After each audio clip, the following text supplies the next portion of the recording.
Tidak belum dipakai. Jadi antara yang kedua dan yang ketiga ini, kalau yang kedua itu debu suci itu maksudnya ketika kita akan mengambil debu tayamum itu diyakini debu suci. Artinya bukan dari tempat yang terinjak-injak oleh sendal sepatu itu ya yang diperkirakan ada di sini. Jadi kalau misalkan kita posisi di kantor ya atau di rumah sakit ya,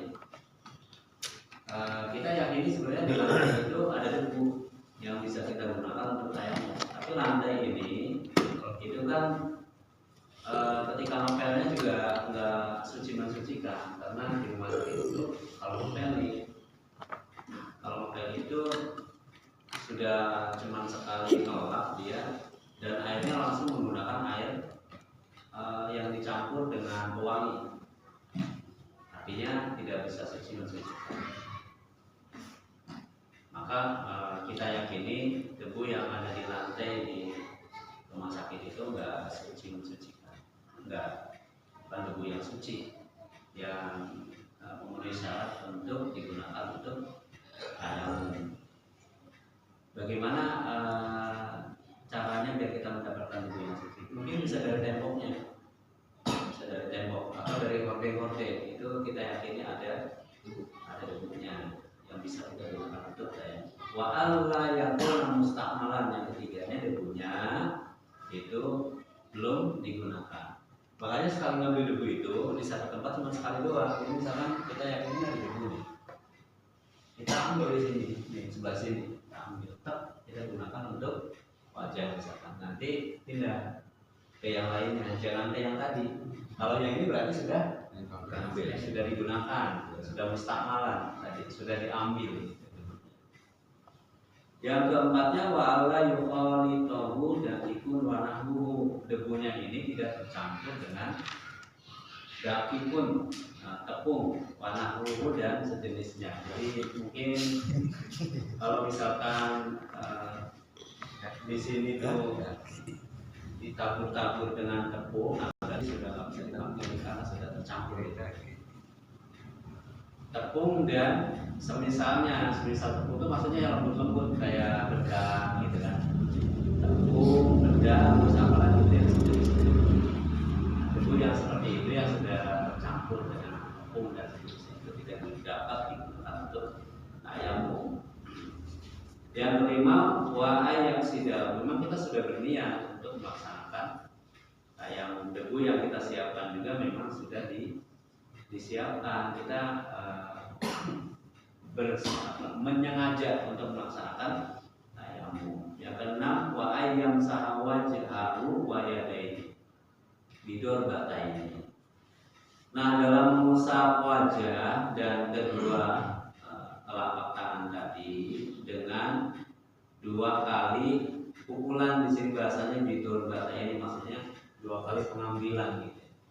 Jadi kita ngambil yang pertama di sini, kita niat, kita ngambil dengan sengaja, kita gunakan untuk mengusap wajah dari sini nih. Gitu.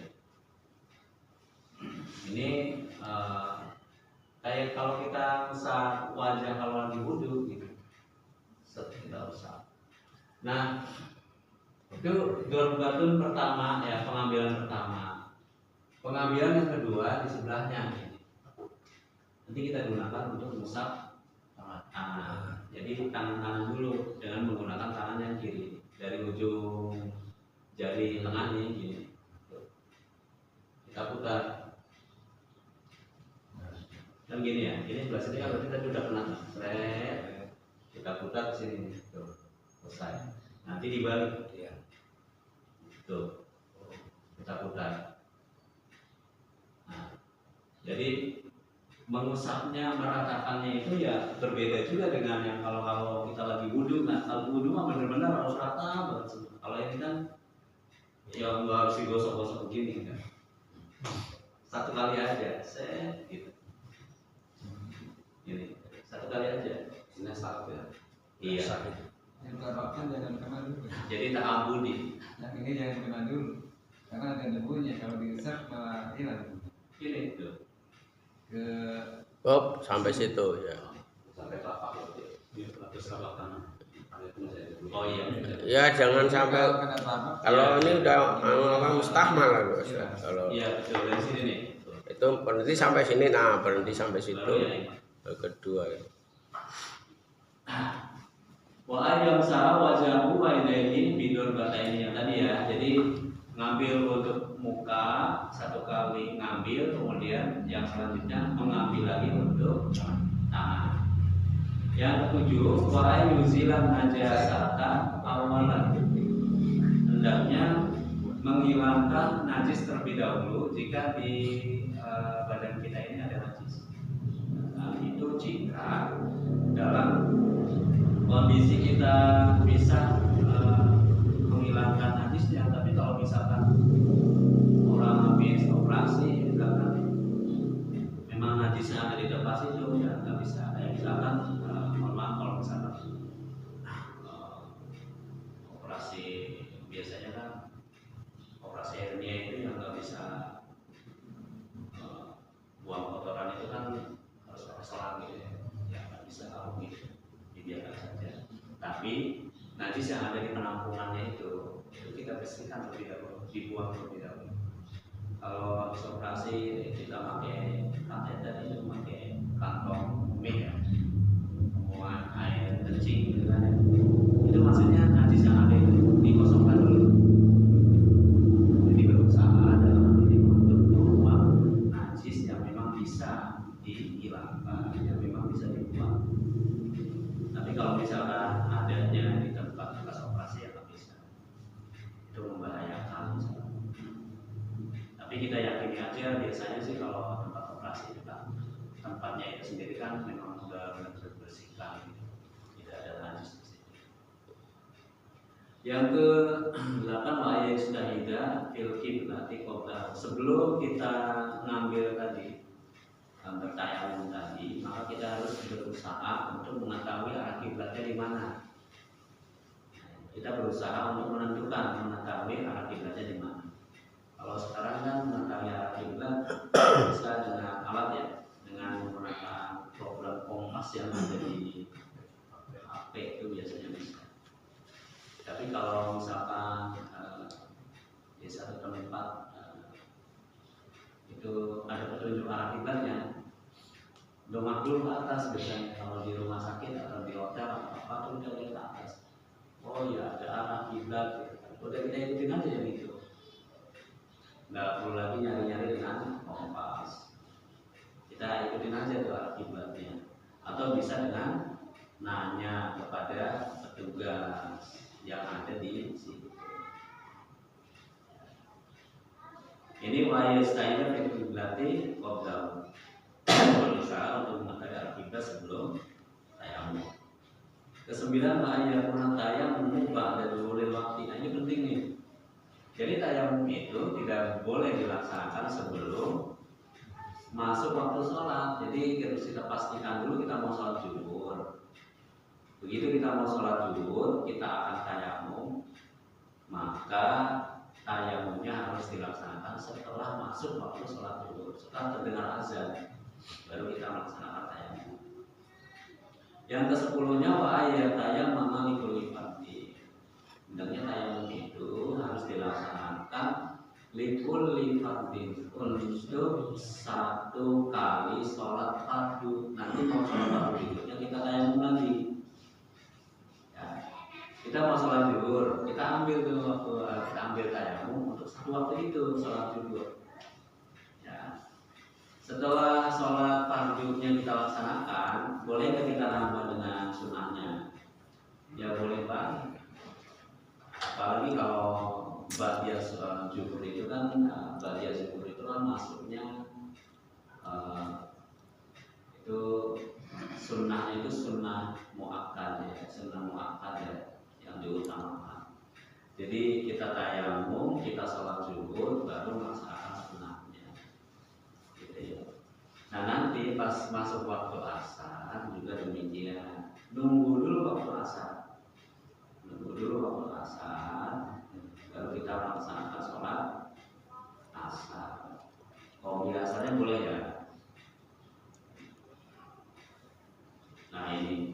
Jadi tayamum itu hanya cukup untuk satu kali sholat fardu, tidak seperti wudhu.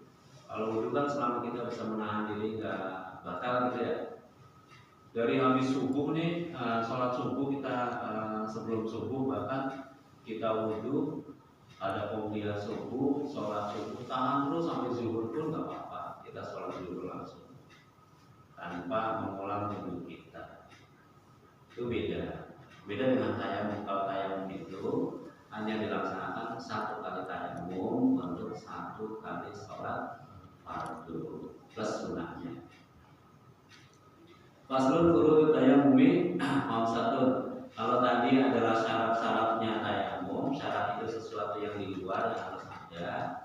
Nah di sini urut tayamumi yaitu rukunnya tayamum.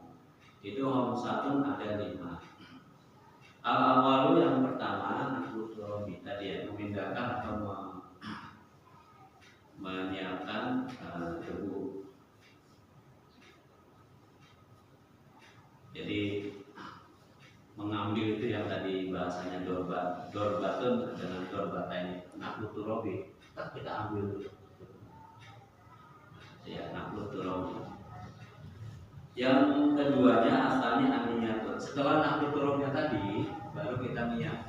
Nawaitu tayammuma listibahatis sholat fardhu lillah.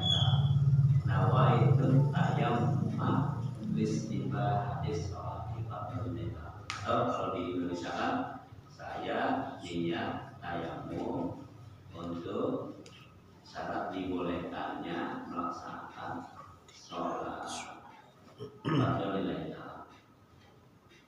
Asal itu masbul wajib tadi ya. Durbatun yang pertama ya, nakluturob yang pertama kita gunakan untuk masbul wajib. Kemudian ar-rabi'u yang keempatnya masbul yadaini, dari mengusap kedua tangan ilal mirfaqaini beserta dengan sikutnya. Al-khomis yang kelimanya at-tartibu bainal mas hataini, itu tertib. Dalam hal ini tertib mengusap wajah dulu nih. At-tartibu bainal mas hataini, tertib antara dua usapan. Maksudnya usapan yang pertama tadi harus wajah dulu, baru ngambil dulu lagi usapan yang keduanya, yaitu untuk kedua tangan. Lanjut faslun mubtilah tayamumi salah satu. Hal-hal yang membatalkan tayamum itu ada 3. Yang pertama ma'abtolal wudu, apa-apa yang membatalkan wudu. Kemarin yang membatalkan wudu apa aja? Ya megang silit, Ya diantaranya apa? megang kemaluan, bersentuhan sama laki-laki perempuan, baik dubur maupun kubur. Kemudian bersentuhan kulit dengan ajnabi, kulit bertemu, kulit bulu bertemu. Kemudian yang membatalkan itu diantaranya adalah ada hilang akal, Edan. ada Edan terus intinya. Edan panonnya, kalau edan namanya enggak. Perlakuannya yang edan.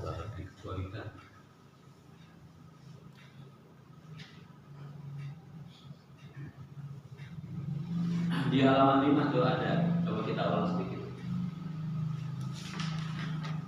Faslun nawaqidul Ada 12 wudu ini loh yang membatalkan wudu, ada 12. Faslun nawaqidul wudu ada 4 hal yang membatalkan wudu. Al-awwalu al-khariju min ahadis sabilaini yang mana? Suatu yang keluar dari dua jalan, min kumulin au kumulin, rihin au bari. Dubur. Ya, yang keluar dari 2 jalan, dari dubur maupun kubur, berupa angin atau lainnya. Air mungkin yang biasanya, anyang-anyangan. Asani yang kedua zawalul akli binaumin al-ghairi. Yang tadi nih hilang akal disebabkan karena tidur al-ghairi atau tadi ya yang disebut atau karena edan gila. Karena gila naumako ini memakinin ma'adahu minal hati. Kemarin sudah dijelaskan bagaimana caranya biar kita tidur tapi tidak batal wudunya. Asal itu yang ketiga iltiqa'u basyaratai rajulin wa imra'atin kabira ini ajnabiyya ini min ghairi akhir. Tersentuhnya atau ketemunya dua kulit ajnabi sama-sama dewasa ya, laki dan perempuan min ghairi akhir tanpa adanya penghalang. Ar-rabi'unya masuk kumulil adami wahal qadi duburi bibat rohati au butun dengan seperti menyentuh atau mengusap kubul anak manusia, al-adami anak manusia, wahal qadi duburi atau hal qadi duburi itu lingkaran, luar lingkaran keliling lingkaran dubur bibatnya rohati dengan menggunakan telapak tangan atau butun asofi atau telapak jari. Nah itulah hal-hal yang membatalkan wudu. Nah hal yang membatalkan wudu juga dapat membatalkan tayamum. Maaf kalau wudu. Yang kedua di halaman 8. Jadi hal-hal yang membatalkan tayamum ada 3 di atasnya. Semua yang membatalkan wudu dapat membatalkan tayamum. Yang kedua wajib jatuh yaitu murtad. Udah tayamum murtad ya udah batal tayamum. Dan yang ketiga adalah humul ma'i in tayammama li faqdi. Ragu-ragu atas keberadaan air jika tayamumnya itu bukan disebabkan karena sakit tapi disebabkan karena ketiadaan air. Tapi kalau tayamumnya disebabkan karena sakit nggak ngaruh. Kita lagi di rumah sakit nih habis operasi, kita tayamum, kita ingat oh kan di kamar mandi ada air ya, nggak berlaku tetap aja karena tayamumnya itu disebabkan karena tidak bolehnya menggunakan air. Karena kalau terkena air sakitnya nanti akan semakin parah, gitu ya. Jadi berbeda. Nah kalau yang ini tayamumnya disebabkan karena ketiadaan air. Jika ada keraguan kita dapat menemukan air maka tayamumnya menjadi batal. Saya udah tayamum nih. Ini ceritanya lagi mau panjang gak ada air.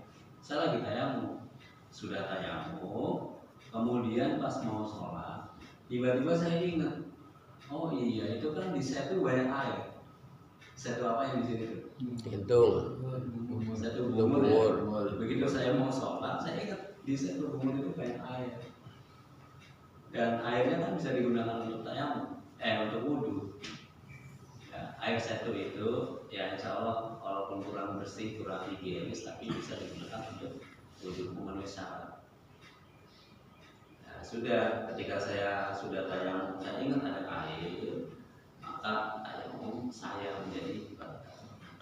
Atau begitu saya mau sholat saya sudah tayamum saya ingat oh iya saya nyimpan air di sebelah mana di rumah apa di ember sebelah mana tayamum saya menjadi batal. Itu jika tayamumnya disebabkan karena ketiadaan air. Faslun alladhi yaqulu minan najasati. Salah satu Allah bisawab. Assalamualaikum warahmatullahi wabarakatuh.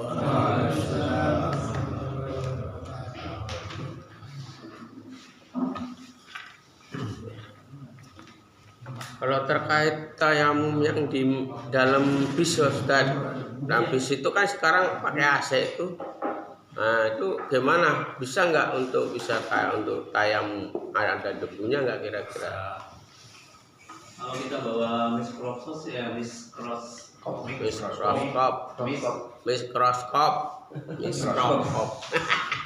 Mikroskop.